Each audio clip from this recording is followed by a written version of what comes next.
Take a time-traveling bite as we revisit 11 dishes you once ate at Grandma's that are gone from modern kitchens.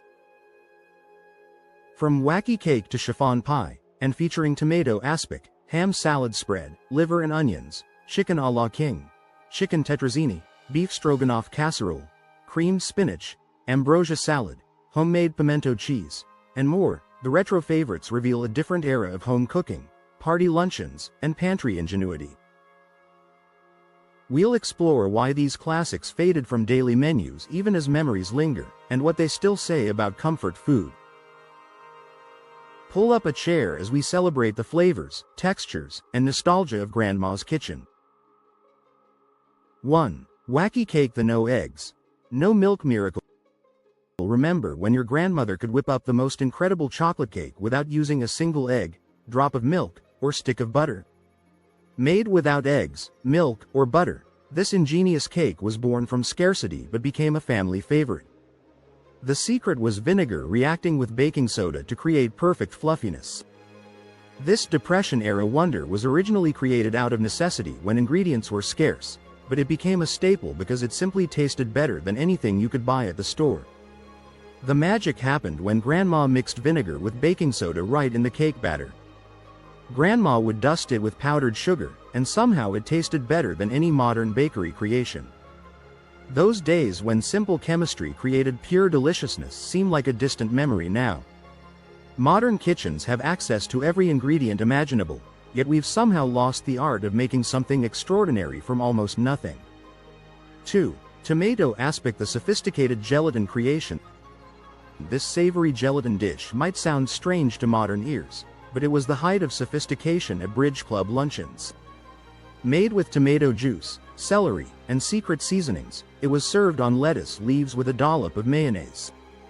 Grandma's version never failed to set perfectly. Back in the day, this wobbly wonder graced every fancy table, from church potlucks to holiday gatherings. Many moons ago, brightly colored aspics in molded shapes were the table centerpieces at formal luncheons, baby and bridal showers, holiday parties, and many other celebrations. This retro side dish peaked in popularity in the 1950s and 1960s, before falling off of the culinary radar in the 1970s. During the post-World War II era, it became mainstream to serve savory gelatin-based dishes in ring-shaped molds due to the availability and popularity of packaged food. Today, suggesting tomato aspic for dinner would likely earn you some confused stares and polite refusals. 3. Ham salad spread. The manual meat grinder magic. A ground leftover ham mixture, combined with pickle relish, hard-boiled eggs, and just the right amount of mayonnaise, made the perfect sandwich filling. Grandma would use her manual meat grinder clamped to the kitchen counter, and somehow it tasted better than anything processed in a food processor. The rhythmic cranking of that old-fashioned meat grinder was practically a meditation, and the results were incomparably fresh and flavorful. This wasn't just about using up leftovers, it was about transforming them into something special. Every grandmother had her own secret proportions of ingredients, passed down through whispered instructions rather than written recipes. The texture was never quite smooth, with little chunks that gave each bite character and substance. Modern food processors might be faster, but they could never replicate that perfect, slightly uneven texture that made Grandma's ham salad so memorable. 4. Liver and onions. The weekly organ meat dinner. Before we got squeamish about organ meats, this was a weekly dinner that actually tasted good. The key was soaking the liver in milk and cooking the onions until they were perfectly caramelized. Grandma could convert even the staunchest liver hater with this dish. In an era when nothing went to waste, organ meats were considered not just economical but nutritious and delicious when prepared properly. The secret wasn't just in the preparation, it was in the attitude. Grandmothers approached liver with confidence and skill, never apologizing for serving it. They knew that properly prepared liver, with its rich iron content and deep flavor, was actually a treat. Today's generation has largely abandoned organ meats, missing out on both their nutritional benefits and their unique tastes. The art of making liver palatable has been lost along with our willingness to try unfamiliar foods. 5. Chicken a la king. The latest luncheon favorite. Rarely seen on modern tables, chicken a la king was once a ubiquitous dish in restaurants and at ladies' luncheons. It was widely featured on restaurant menus from the 1910s through the 1960s.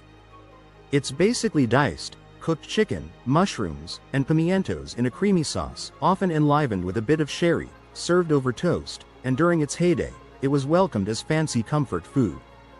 For mid-century cooks, chicken a la king had it all. It was elegant and vaguely French, but easy to make with everyday ingredients. This dish represented the pinnacle of home entertaining sophistication.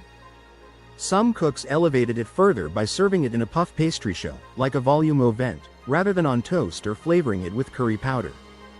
If your grandmother didn't have a chicken a la king recipe among her regular ladies' luncheon items, she almost certainly had friends who did. The creamy, comforting nature of this dish made it perfect for special occasions, yet it was simple enough for busy housewives to master. 6. Chicken tetrazzini, the elegant casserole creation. But this old-school dish of spaghetti and shredded chicken, baked in a creamy sauce and topped with cheese, can still be a hearty and comforting meal and a crowd-pleasing potluck dish, if made with care. Later versions made with canned cream of mushroom soup and other convenience foods likely contributed to its modern reputation as heavy and unsophisticated. Named after an Italian opera star, this dish became a symbol of American ingenuity in the kitchen. Despite the name, and the presence of spaghetti, chicken tetrazzini has no roots in Italian cuisine. Instead, it was an early 20th century American invention, developed in either New York or San Francisco, to honor Italian opera star Luisa Tetrazzini. The earliest versions were flavored with mushrooms and parmesan, and topped with two classic French sauces, chicken velouté and hollandaise. By the middle of the 20th century, home cooks had adopted it as a weeknight staple and pared it down, swapping the two fancy sauces for a simple cream sauce, and using it as a convenient and tasty way to stretch out a little leftover chicken. 7. Beef stroganoff casserole, the retro comfort classic. Everyone's favorite retro meal, now in casserole form. This easy recipe for beef stroganoff casserole will have them asking for seconds. Unlike today's quick stovetop versions, grandmother's stroganoff was a labor of love, often baked in the oven to let all the flavors meld together perfectly. You may wonder why this is a casserole instead of just dishing up the beef mixture over noodles. The answer is more flavor. The noodles are slightly undercooked, so they don't get mushy, and then tossed with the tender beef mixture and of course the rich sour cream and gravy. By baking this until hot and bubbly, the rich sauce is infused into the noodles, making sure every single bite is crazy delicious. The casserole version allowed busy grandmothers to prepare the dish ahead of time, making it perfect for entertaining or large family gatherings. Beef stroganoff is often made with sirloin, or with ground beef, and as many times as I've tried it, I never find the beef is tender enough. I set out to make a beef stroganoff that was incredibly tender while making sure it was simple to make and full of flavor. This recipe turns inexpensive stewing beef incredibly tender by roasting it low and slow. In return, this dish is absolutely luscious and so full of flavor, and the beef literally melts in your mouth. Modern versions often lack the depth and richness that came from slow cooking and patience. 8. Creamed spinach, the steakhouse staple. Creamed spinach is another old-school side dish that was once found at every potluck and grandma's table, as well as being a steakhouse classic, but now seems less popular. The addition of rich cream and cheese was an easy way to make kids, and let's face it, adults eat their greens, and the side dish often showed up on holiday dinner spreads. This luxurious vegetable preparation could transform the most stubborn spinach hater into a willing participant at the dinner table. One reason creamed spinach may have fallen out of popularity is that Americans' dietary habits have changed over the decades, resulting in less dairy intake. Whether this is due to the rise of plant-based options, lactose intolerance, or just personal preference for lighter meals, decadent cream-based side dishes seem to be less common on the dinner table. Creamed spinach is one classic dish that deserves a second chance, however, if for no other reason than it's delicious and a rich source of vitamin A and iron, too. The silky, rich texture and mild flavor made vegetables approachable for even the pickiest eaters. 9. Ambrosia salad, the heavenly fruit medley. This heavenly mixture of oranges, coconut, cherries, and pineapple was topped with a generous dollop of whipped cream. Grandma would only make it for special occasions, carefully sectioning each orange by hand. The name, ambrosia, literally means, food of the gods, and grandmothers treated it with the reverence it deserved. If you want to enjoy dessert that labors under the guise of a healthier-sounding dish, ambrosia salad is your best friend. A kitschy classic with southern roots, this retro dish might appear at first glance to be a wholesome, slightly dressed-up fruit salad. But behind its fruity facade lies a pastel, sugar-laced sweet treat. The traditional version relies heavily on convenience items, just like many old-fashioned recipes. Canned mandarin oranges and pineapple chunks, along with candy-colored maraschino cherries, form the base.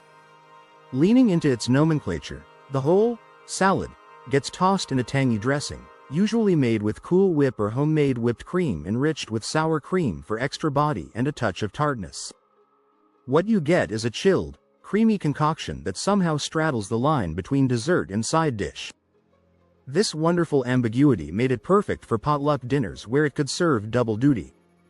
10. Homemade pimento cheese. The southern spread supreme. Nothing like the store-bought version. Grandma's pimento cheese was a perfect balance of sharp cheddar, cream cheese, and hand-chopped pimentos. She'd add just a touch of grated onion and a secret dash of something she took to her grave. It was sandwich perfection. Before processed versions took over grocery store shelves, pimento cheese was always made fresh in home kitchens with real ingredients and personal touches. Every grandmother had her own special technique.